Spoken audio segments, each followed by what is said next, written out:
2학년 여러분, 간지쌤입니다. 오늘은 42쪽인데요. 여러 가지 방법으로 혼합물을 분리하기.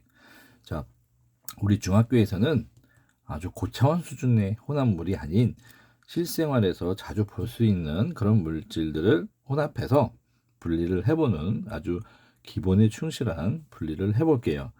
우리 주변에 물, 소독용 에탄올, 알코올이죠. 올리브유, 소금 이렇게 집에 있을 겁니다. 얘네들을 한번 섞어서 다시 원래대로 분류를 할 건데요. 자, 분류를 하기 위해서는 각 물질들의 특징을 우리가 조사를 해볼 거예요. 그래야 어떤 식으로 할지 전략을 짤 수가 있습니다. 우리가 분류하는 방식은 여러 가지가 있었죠. 증류, 그리고 밀도차를 이용해서 분별 깔때기를 또 이용했었고, 그리고 끓는 점을 이용하고 녹는 점을 이용하고, 이렇게 여러 가지 방법들 중에 어떤 것들을 쓸 건지를 이 특징들을 조사하면은 예측을 할 수 있습니다. 물을 볼까요? 자, 물은 상온에서 액체입니다. 상온이라는 것은 실험실 온도 20에서 25도 사이 액체. 여러분들 우리가 살고 있는 온도는 보통 상온인데 물은 액체인 걸 알죠? 자, 끓는 점은 100도 섭씨. 자, 녹는 점, 다른 말로 어는 점이죠. 0도에서 냉장고에서 얼어요. 자, 밀도는 보통 1로 표시합니다. 1g/ml. 그리고 다른 물질을 잘 녹이는 성질이 있죠. 소금도 녹일 수 있고 물도 녹일 수 있고, 근데 기름하고는 섞이지 않을 거예요.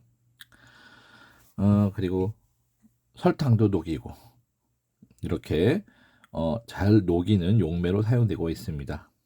자, 올리브유 볼까요? 기름이죠. 올리브 열매를 짜서 만든, 역시 상온에서 우리가 액체인 상태로 알고 있죠. 끓는 점은 190에서 210도 섭씨 높습니다. 자, 밀도는 0.97, 1보다 작기 때문에 물 위에 뜰 거예요. 그리고 물과 잘 안 섞입니다. 이런 특징이 있고, 자, 그리고 소독용 에탄올인데요. 상온에서 이거 흔들면은 액체입니다. 여러분들 술의 주성분이 에탄올인데 액체인 거 알겠죠? 자, 녹는 점은 어는 점이라고 볼 수 있는데 영하 114도에서 얼죠.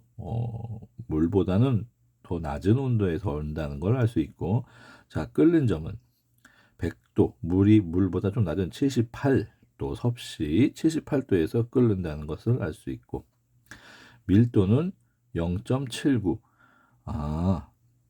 물과 잘 섞이지만 밀도는 0.79라는 것은 물 위에 뜰 수 있다라는 거예요. 근데 물보다 작네요. 근데 섞여버리니까 뜨는 것은 의미가 없겠죠. 자, 정제 소금입니다. 우리가 쓰는 소금인데 정제한 거예요. 여러 가지 재결정 과정을 통해서 불순물을 제거한 거. 자, 녹는 점. 얘는 고체이기 때문에 802도에서 녹아요. 액체가 된다는 거죠. 그리고 1465도에서 끓어요. 기체가 된다는 거죠.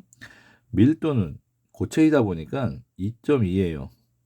그런데 물에 녹기 전에는 물 속으로 가라앉겠죠. 1보다 크기 때문에.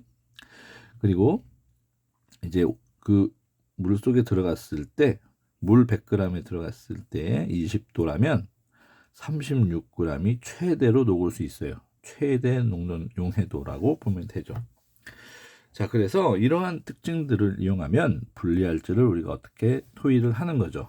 자, 토의 결과 여기 보시면 물, 올리브유, 소독용 에탄올, 정제 소금이 섞여 있죠. 와, 이렇게 섞여 있습니다. 보통 이제 물과 섞이지 않는 얘기가 뭘까요? 올리브유가 떠 있는 거 보이죠? 물보다 밀도가 낮으니까. 그러면 먼저 1단계. 얘를 좀 걸러내고 싶어요.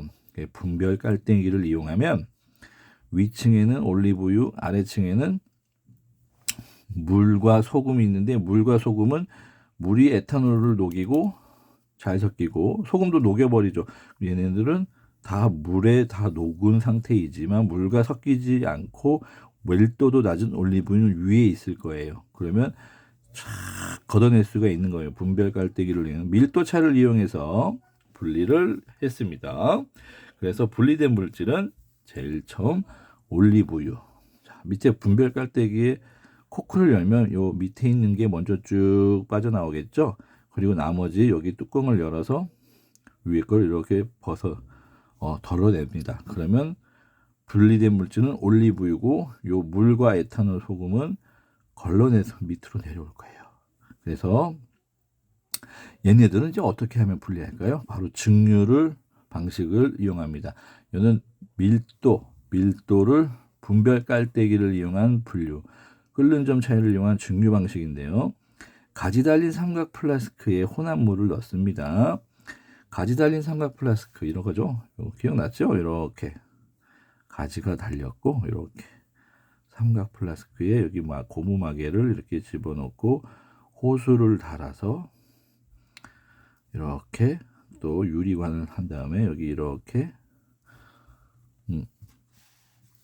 여기 얼음을 넣는 거죠. 얼음을 넣어가지고 냉각을 시키는 장치 기억나시죠? 물과 에탄올 여기에 이제 혼합물을 넣을 거예요. 이게 증류 장치죠.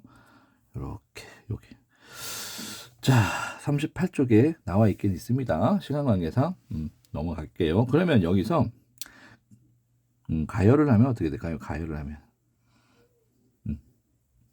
알코올레프로 가열하면 뭔가 기체가 돼서 나오겠죠. 자, 끓는 점이 가장 낮은 게 뭘까요? 세 개 중에 물, 에탄올, 소금. 자, 물은 끓는 점이 100도, 에탄올은 78도, 얘는 1465도. 야, 얘가 먼저 끓어서 나오겠네요. 이렇게. 그러면 뭐가 분리되나요? 에탄올이 먼저 분리되고 에탄올이 이렇게 나와서 기체로 된 에탄올이 차가워진 주변에 얼음으로 인해서 차가워지니까 다시 기체가 액체로 바뀌어서 이런 식으로 시험관에 액화가 될 겁니다. 기화한 다음에 나오자마자 액화. 뜨거우니까 기화, 차가우니까 액화가 되는 거죠. 그래서 에탄올이 걸러지고 이번엔 뭐가 남았을까요? 남은 것은 물이 에탄올이 나갔으니까 요 안에는 이제 에탄올이 나갔으니까 물과 소금이 남았죠. 그러면 계속 끓이는 겁니다. 여기도 증류 방식으로 계속 끓입니다. 계속 끓이면 이제 178도에서 이제 100도가 되는 순간 이제 물이 이렇게 기화가 돼서 나오겠죠. 물이 기화가 돼서 아까 에탄올이 나온 거는 얘를 교체하는 거예요. 얘를 옆으로 가지고 새로운 것을 다시 끼워 넣어서 그러면 여기에 다시 물이 액화가 돼서 물을 걸러낼 수 있는 거죠. 그래서 물이 이렇게 다 나올 겁니다. 이제 다 나오면은 이제 뭐가만 남을까요? 이제 물도 나왔으니까 소금만 남겠죠. 그럼 여기 소금의 바닥에 이렇게 소금이 깔리겠죠. 물이 다 나갔으니까 어떻게 해요? 남아있는 거는 소금밖에 없잖아요. 고체가 남을 거예요. 이거를 이제 긁으면 되는 거예요. 그래서 남은 용액을 계속 가열하면 100도에서 나오는 물질은 물이 분리가 된다. 그러면은 뭐가 분리가 된다? 물이 분리가 된다. 되죠? 정리하면 첫 번째 분별 깔때기로 올리브유를 분리하고 증류로 처음에 78도였던 물을 분리하고 나중에 100도였던 물을 또 분리합니다. 그러면 마지막에 남은 건 뭐가 남는 걸까요? 소금만 남는 거죠. 이제 소금물 이렇게 분리합니다. 그러면 올리브유, 에탄올, 물, 소금 순서대로 쓰면 어떻게 될까요? 제일 처음에 나온 게 뭘까요? 뭐가 제일 처음에 나왔죠? 올리브유가 먼저 분리가 되고 올리브유 그 다음 에탄올이 먼저 나왔어요. 그 다음에 물이 나왔어요. 그 다음에 마지막에 바닥에 가라앉은 소금. 자, 요 순서대로 분리가 됐습니다. 자, 이렇게 우리가 간단하게 분별 깔때기 그리고 가지 달린 삼각불의 증류 장치를 이용해서 밀도를 이용하고 끓는 점을 이용하니까 이렇게 혼합된 혼합물을 간단히 분리를 할 수 있었습니다. 자, 이런 식으로 우리가 혼합물을 분리를 합니다. 혼합물을 분리하는 이유들은 우리가 살고 있는 이런 환경에는 여러 가지 원인들에 의해서 이렇게 순물질들도 있지만 혼합물도 섞여 있는 경우가 많아요. 과학실에서 실험을 할 때 그러면 그런 혼합물들을 분리를 해서 또 다른 실험을 하기 위해서 약품을 만들거나 그리고 제조하기 위해서 이런 방법을 우리가 사용하는 겁니다. 자, 여기까지 하겠습니다.